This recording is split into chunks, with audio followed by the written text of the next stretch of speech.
All right, so I'm going to share with my kid in the background squealing. Who knows? Heads up, who knows what kind of noise is going to come from over there. So I'm going to share some things that are kind of coming to me. There seems to be this theme of a deep need for forgiveness, and it's definitely like a self-forgiveness. So I'm going to share a little bit of, I know I've spoken about my story a few different times. My awakening was when my, not the moment, but definitely like very soon after my kid came into the world. Interestingly, I remember a lot of things from being in the hospital and how like weird it was for me and how disassociated it felt like the people were around me. And I think now that there were lots of things now that I want to look back that spirit was trying with all of their mind, sending signs. I became obsessed with this Parasite show. There were lots of things. So, but I wasn't aware that I didn't know anything about family. I didn't know I was in an unhealthy relationship. I don't want to get on.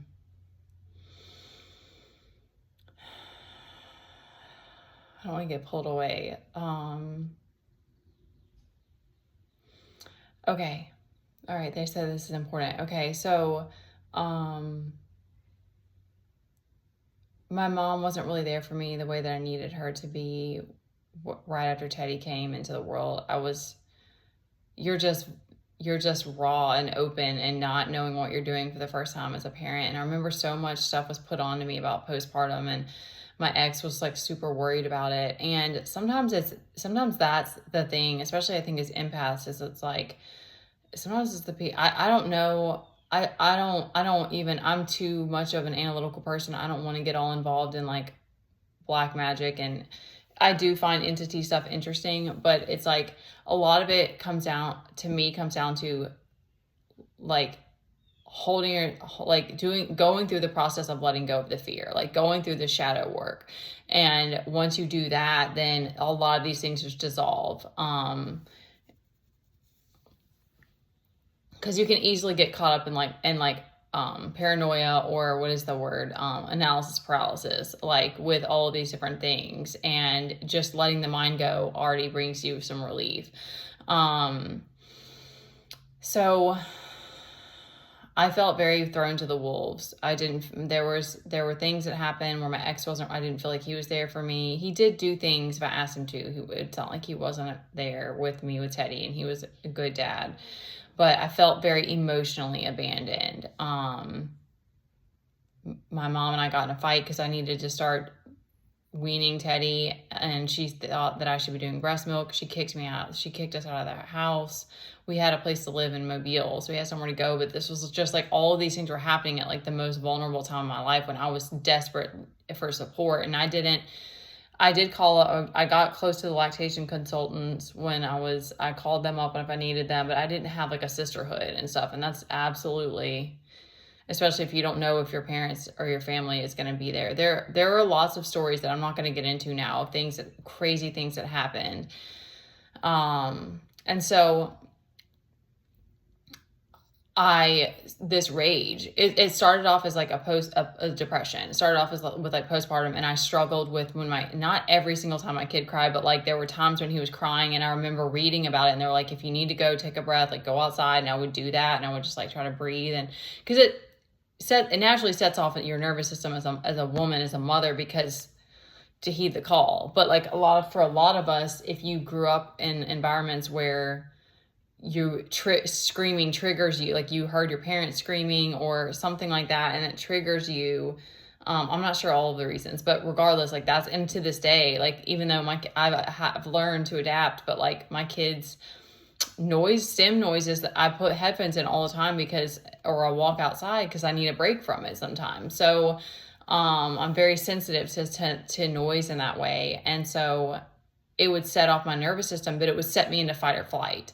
So I, of course, not, like I said, not every time. And if he could calm down, but like there were some times where he wasn't colicky, but we went through some fussy stages with him. And then he was the cutest, like, toddler. Like, he was just he was a Buddha baby. He was so fucking cute.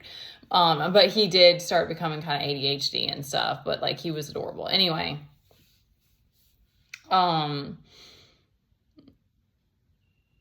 so, I struggled with that. So I started having rage come out of me. And when there was nobody else around, it was like I had to scream, I had to do something. There were a few times that I used physical. I punched some holes in the wall in our trailer, and I even took it out on my kid or whoever was around me. And that's when I started hearing my guides. That's when I started talking to God and like being like, please, please help me. I don't know if I can't remember the word, so I don't like saying stuff that's not true, but like, I don't remember how it went exactly. I just remember feeling them right there with me, because they were like, you need support right now. Like, you need help, and these people around you aren't your support system. So it was just this thing where it was like, I knew it was scary. I knew it was unhealthy. I was like, I don't know if I'm safe. Like, am I even a safe mother? Am I a good mom? Like, all these things are happening at the first time. And I had a couple of temper like moments, but I didn't have a lot of temper, because it's funny, because even now I'm like, I feel like I had a phase of like being really emotionally reactive, but that's not like normal for me. Like, and then of course, doing all of the inner work, you become, you learn how to be calm, but like, I'm naturally like laid back. Like, when my kid many years later, when he started having his behaviors, I was right there with him, and it was like, it was natural for me to just be there. I mean, I've had to learn more and more how to hold space, but like, it was just natural for me to be right there with him and be like, because it's innate too for most mothers. It's like, you have to play nurse, you have to play these different hats because your kid needs you. I had to rush him to the one time he fell off of a table, and he was like 4. And was he 4? Yeah, I think he was 4, and knocked his head, and I had to rush him. Nobody else was there, thank the Lord. I mean, whatever. I was always with him, but like, I had walked outside, and I came back in, and he had fallen off, climbed on a table and fallen off, and I had to get him to the hospital. And it was just like a gash, but like, it was like, it's just stuff like that. You just don't know what you're going to deal with kids. And there's a degree of like, you just become a survivor, because it's like, your kid needs you every single day. But in the beginning, it's like literally survival, because they're feeding off of you. So it's interesting, the parasite thing, because you feel like you have a parasite for a little while, because it's like they're growing inside you. And then it's beautiful, because it's this, you'll feel them, and it feels mutual, but there is a parasitic element sometimes. So it's like, there's always that with the mom. It's like, codependency is like, and like, not being the martyr, to me, is like something we always have to like keep letting go of. But like, I have this very maternal energy now, and this very divine mother energy from all of this. So it's like, there's a hummingbird, y'all. I don't even see those here. That's so amazing. I don't think we even have flowers for you. Bless your heart. I need to get a feeder out there.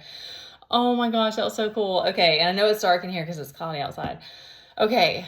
This message just feels so powerful all of a sudden. Okay, so I say all this to say that it's like, in some ways, there have been many, many, many, many, many moments of like, I didn't feel like I deserved the second chance that God gave me. And so it was like, obviously, I don't want to hurt my child. I don't want to hurt anyone.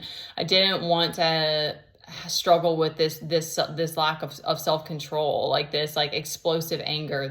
I don't even if I have moments of resentment, I don't resent my child. And I remember feeling that even when this was coming up, because I was like, I know this, there's something else going on. Like, I don't know where this is coming from. I don't resent my child. I'm not, it was weird. So my point is that God loves you. Like, there's no way to describe the love that he has for you. And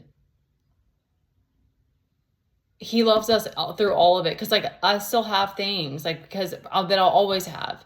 If you develop CPTSD, that's lifelong. So there's stuff like that where it's like, there's times I still don't feel safe. There's times that like with my kid that I'm still triggered on, not necessarily every day, but most days I get triggered by him making noises and I have to work through it. Like, but the more that you commit yourself and you ask God to come and help you, and you want to listen, you want to do the inner work, whatever, and you don't want to be reactive anymore, it gets better and better and better and in time, and you're loving yourself through that. And that's also the way that God can also show you who you're meant to be and like how he sees you and how much he loves you.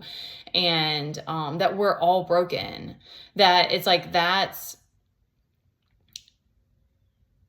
it's a part of earth. There was something else that was coming to me about that it's like, I don't, there's these prophetic things that are coming to me, but also it's like, I imagine that everyone has had their power taken away. Like everyone has had their free will infringed on them. Everyone has, all of the babies that are here that their moms walked away while they were crying. You have a deep abandonment wound, like a very deep one.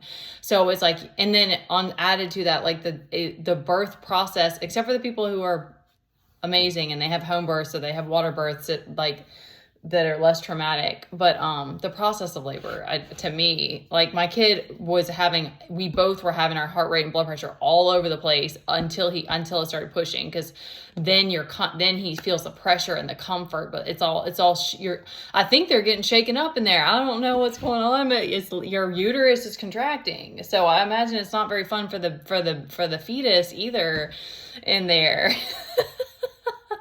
I don't know exactly, but it's like, I imagine that's not really that much fun.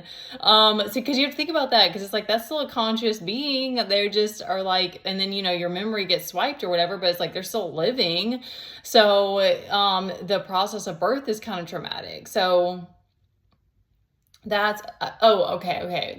There was something about how it's like, because there's so much about the trauma that we experience here, that it's like, we become codependent on everything around us. We become desperate for things to fill the void, for like feelings, to feel whole again, to feel safe again, to feel satiated, to feel dopamine and all of these things. So it's like we become dependent on this world that we're given. And it's like, but then you start to realize that it's like that's becoming toxic. Like, what happened? How did that? I don't know. Like, it's a slow process, when you get stuck in those spaces, but then you're like, okay, I don't want to be stuck in toxic situations anymore, but I don't want to be, I have these needs. I still need you, a source. And to me, that's kind of the shift that starts to happen, is it's like, then you're like, you're seeking this higher connection. You're seeking this, you slowly start to unravel and start to feel God and start to understand that God is that, like, whether or not we see it, he's with us every day. He's providing for us every day. He's giving us energy every day. There's a level of like, that's why gratitude to me is so powerful, because it's like, I'm just grateful for this life. I'm just grateful that you still are here with me, God. I'm just grateful that you've given me peace. Like, it's a me, you doing the work too, because it's like all the times I've sat in meditation, and like I've worked on letting my thoughts go, and like forgiving myself, forgiving others, like all those things. But regardless, like you just start to see it more and more, that it's like how much God has his hand over us every day. Like, we've had a shelter all this time, and there's just certain things like that and like there's just the synchronicities and the miracles and the things that happen, the epiphanies that you're like, you just can't explain. And it's like, that's why connecting with God is so precious, because it's like, there's always this dependency to me that we have. And that may be something that I'm still working on, not being as dependent. But to me, that's the difference, is that it's like, I actually feel I feel more whole within. I feel that peace within because I'm not depending on others now. I'm not so dependent on them. I'm not looking to everything outside of me for all the answers. I'm not, and it's this, there's a mundane, I mean, as I'm trying to think of the words, like there is a level of just like, it's not that that you're not going to have excitement, because I can only speak from what I've been through, because it's just where we've been. And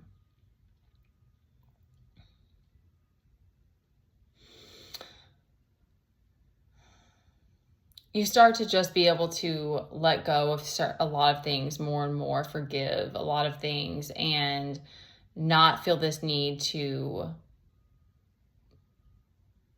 even that with, it's so funny because now even there's stuff with being a mom where I'm just letting go more and more, feeling like I have to, which my kid has become more dependent now too. But like I see that now, how it's like every time I play the martyr, it's me doing that. Like if I don't make enough time, if I'm not doing what I need to do to stay at peace within, it's not somebody else's fault. So it's this everyday thing that you're working toward, but you're wanting to connect.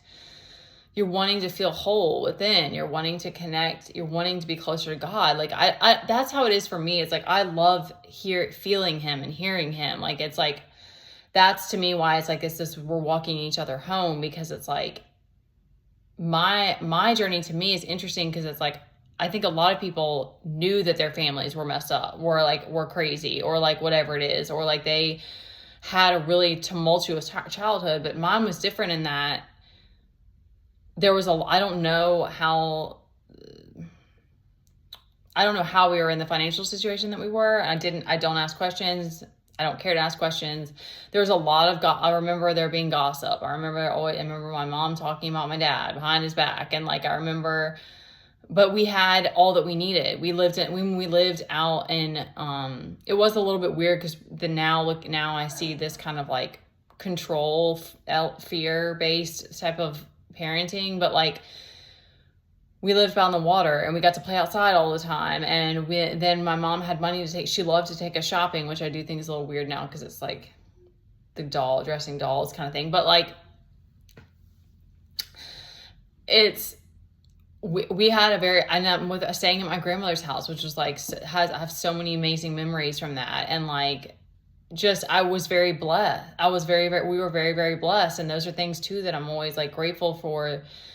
I try to remember to be grateful for like the beautiful times, because it's like, that's been a part of what shaped me. It's like the past isn't something that I want to linger on too much or like define myself by anymore, but it also has shaped me. If I didn't do dance, I'd be a different kind of person now, like, so there's a lot of things like that. And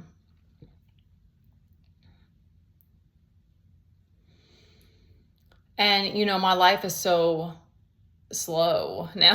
It's so much like I always think of the tortoise and the hare, because it's like it feels like I was living like the hare, trying to get, because you're in a sense you're like that there's an end to this, so it's like it feels like a race sometimes, or a competition, or a test, or like these different things. But then you're like, all right, but I don't want to live like I don't want to rush to the end now. I want to be present. I want to feel peace. I want to experience life. I want to have genuine connection with people. Like I want to look at someone and connect to them and stuff. And so then you're kind of like switching into this tortoise lifestyle.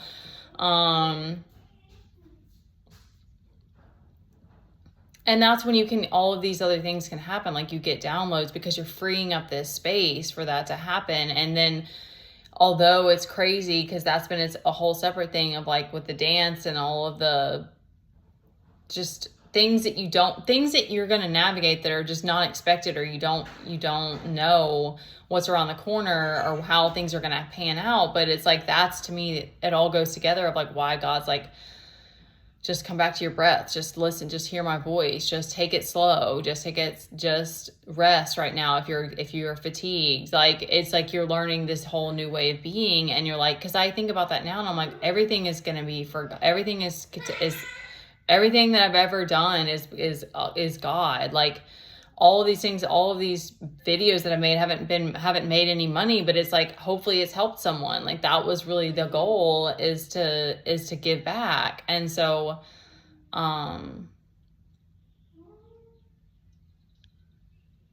the more that you're able to let go, he helps you with everything, like letting go of shame and stuff too, because there's still stuff that you're having to work through where you didn't even know was something that, like, and something like, a lot of things are like anxiety and depression are the surface layer of something that's deeper. So and anger is from a place of pain, and like, that's the thing that I do now, as long as I have enough energy, I'll like get mad, I'll have a moment, I'll do what I need to do to get it out, even do some air punches if I need to.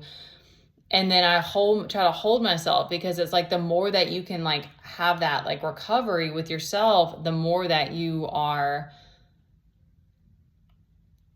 just bridging it. You're bridging it, to me. It's like you're bridging the both sides of like,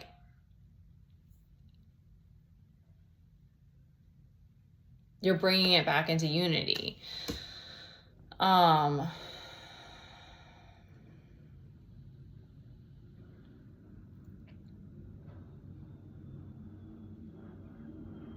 Okay. I'm getting some different things about male, female, but I think that's enough for this one. I'll try to like sit with that longer and see if something comes up more specific, because I think that's something that it seems like our culture really struggles with. And the more that we can find that, to me, it is so weird, because it's like, it's not black and white. So talking about like, anyway, it's not, you don't know exactly how it's going to come, how it's going to happen within, and then you see it outside of you, how it's going to translate. But it's like, the more that you feel that wholeness within, the more that you can feel it, you can connect to people in that way, and more you can be like, yes, we're all wounded, we've done fucked up things, we've taken each other's power, but like, we're still love underneath it all. I still love you regardless. Like, that's how it feels for me. So, but it's like, it translates differently for different people. And then you can also, for me, I can detach more and more. Like, it'll still pop up all the time of like different stuff on all of the like the social media sites that I have, of like, you should be doing this. If you're in a lag time, you should be doing this. Or like, the like women see someone posting something positive about men, and then a woman being like, no, or like, like a woman talking about how like she let a man take care of her or something, and then another woman's like, you should never do that and stuff. It's like, there's always that fight, like that spiritual war is always warring, like it's always going on. But it's like, I can choose my truth. I can still come back to my truth and be like, that's a part of this journey. That's I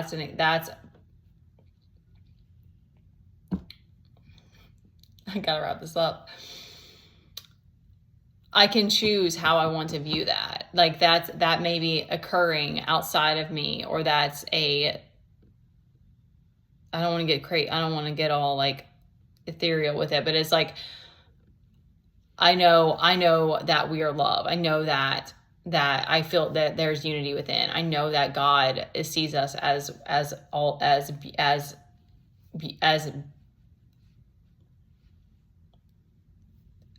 spiritual. Like, God sees us as like angels. Like, that's God sees us as like cherubim. Like, that's how he views us. It's like, it's giving me very like Renaissance vibes, but it's like, to me, that's how he sees us. But it's like, he still doesn't like it when we act, when we act out of character either. But he's always right there to help correct you and help bring you back. And I think the other beautiful part for me is like, I don't know what parts of me are like this, but it's like having that kind of parent figure when it's like, I'm still struggling to know how to parent myself, because I didn't have that as the way I needed as a kid. And not only that, but the illusions are something that you're having to like unravel or try to make sense of, and discover, like figure out like what's true for you. Because again, it's always this confusion. There's always this battle that's going on that's going to keep coming back up. But You don't have to choose that anymore. All right, that's 25 minutes. So I hope that helps somebody. All right. You guys are beautiful.